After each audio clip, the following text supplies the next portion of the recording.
Hello, I'm Representative Garry Smith, and welcome to State House Report number 4 for February 12, 2009.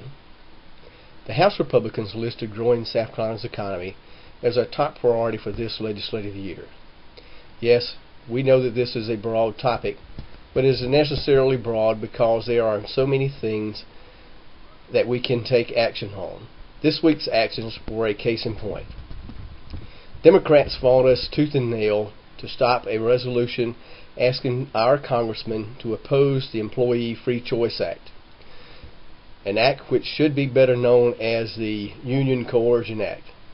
This law, under consideration by Congress, will eliminate an employee's right to a secret ballot in union organizing votes.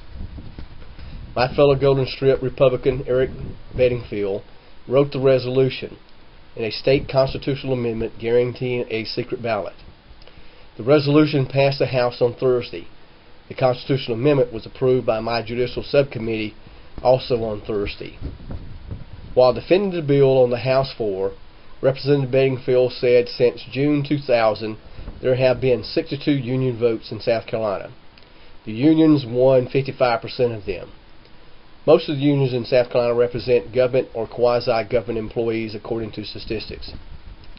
I believe that the secret ballot is a fundamental right of all Americans in any vote.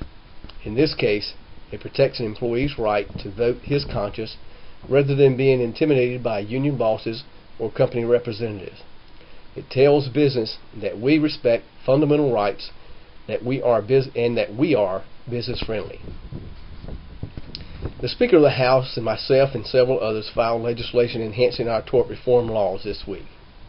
Tort reform, more simply known as lawsuit abuse reform, was a hot-button issue for conservatives several years ago, and we ushered sweeping reforms through the House several times earlier this decade.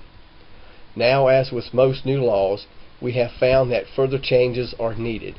The question is, how will this legislation create jobs? As with the constitutional amendment, it will not directly create jobs, but it does send an important signal to the business community. This legislation tells any company looking to locate in South Carolina that we want their business and that we are serious about protecting them from frivolous legal actions. But as with our previous tort reform efforts, we still protect our citizens' right to sue if they are wrong. As always, thank you for the wonderful privilege of serving you in Columbia. If I can ever be of assistance to you, please feel free to give me a call.